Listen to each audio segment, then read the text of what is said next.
Su faturası ile ilgili şöyle bir şey konuşmak istiyorum. Bundan işte bir dönem önce, birkaç ay önce geldik, su faturamız çok yüksek gelmişti.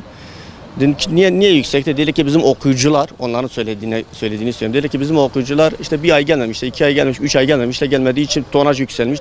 Tonaj da yükseldiği için mecburi katmerli olmuş. Yani dedik tamam, bu bizim hatamız budur. Biz evlerimiz açık, kapılarımız açık, biz evdeyiz. Siz gelmediğinizden dolayı niye bu katmerliğin cezasını biz ödüyoruz? O şekilde bir katmerli bir ceza bizden aldılar. O bir. Geçen ay geldim.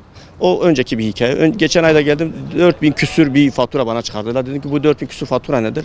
Baktılar, dediler tamam, sistemsel bir hatadır. Sistemsel bir hatayı size işte 2000 küsura indireceğiz. 2500'e falan.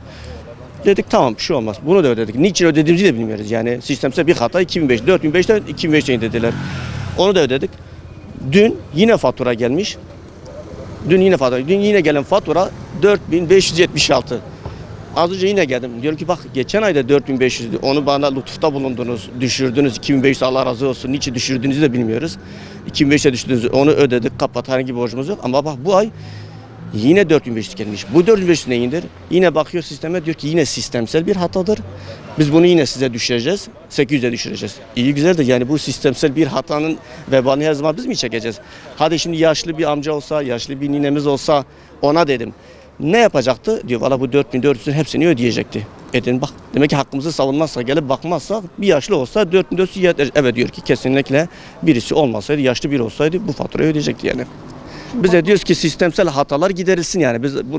Biz onlara herhangi bir şey için söylemiyoruz. Biz diyoruz ki yani varsa bu işte sistemsel bir hata, bu okuyuculardan kaynaklı bir hata varsa ya da artık bilgisayarlık bir hata varsa, ne varsa bu çözülsün. Bu millet mağdur edilmesin yani. Gidiyoruz orada onlarca insan sıradadır. Her gelen yüksek faturadan dolayı şikayet ediyor. Herkesin de faturasını kendilerince indirmeye çalışıyorlar. Ya kardeşim, yüksek yazma, indirmedi. Yani sen bana bir ikramda, bir lütufta mı bulunuyorsun yani? Aylardır devam ediyor. Evet. Çözüm işte şu an için bulunmuyor. Dediler ki gelecek ay çözülecek. Bu ayda dediler ki işte bu 4400'ü sen 800 olarak öde.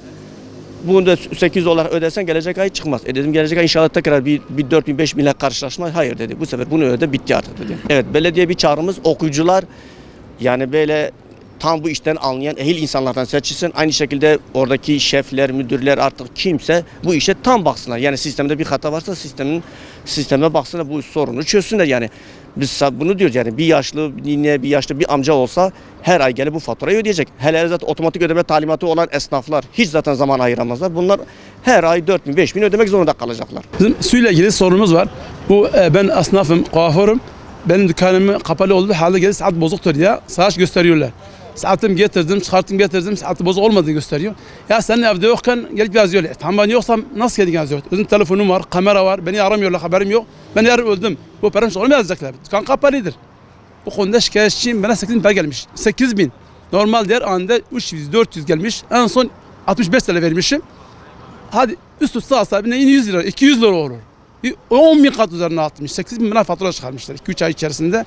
En son faturayı gördüm, getirdim. Saat getirdim, saat sağlamdır diyor. 8.000 vereceksin. Niye vereceğim? Saat bozuk diyor. Saat sağlamdır. Yok, yazmışlar. Bu şekilde bir hakarete maruz kalıyoruz. Bu konuda doğru bulmuyoruz. Bu konuda şikayetçiyiz belediyede. Etkilerin çözüm yolu, bu saat yazanların kişi bir kere önceki neyse aktarabilirler. Ama saat bozuk diye havada atmaların doğru değildir. Bu üstlerin müdürlük yetkili kimse bunu kontrol etmesi lazım. Kasıt olabilir, kişiler bilmiyoruz. Kasıt olmayabilir. Onu bir şahıslarımızda bir şey diyemiyoruz. Kasıt olabilir, insanlar da olabilir. Olmayabilir de bunu müdüret olarak onun araştırması, saati bozuk olmadı, saati kontrol etmesi lazım. Böyle bir ekip sorup saat bozuksa evet. Gezi yoksa cezam veririz. Yoksa boşuna mağdur etmenin hakkları yoktur. Bu konuda belediyeden bu dilemiz odur. Ha mesela başka zaman da böyle olabilir. Bu iş bitmemiş ki. Bir daha tekrar yazabilir. Bu konuda bu para vermeme yani, bu haklı bulmuyoruz ve bize zulüm olarak gösteriyor. Yani sonuçta vatandaşlara haksızlık oluyor. Tabii bir haksızlık var. Tabii. Sonra bu konuda vatandaş haksız oluyor, bir de halk mağdur oluyor yani. Bir der ki 8.000 kim bu parayı verecek?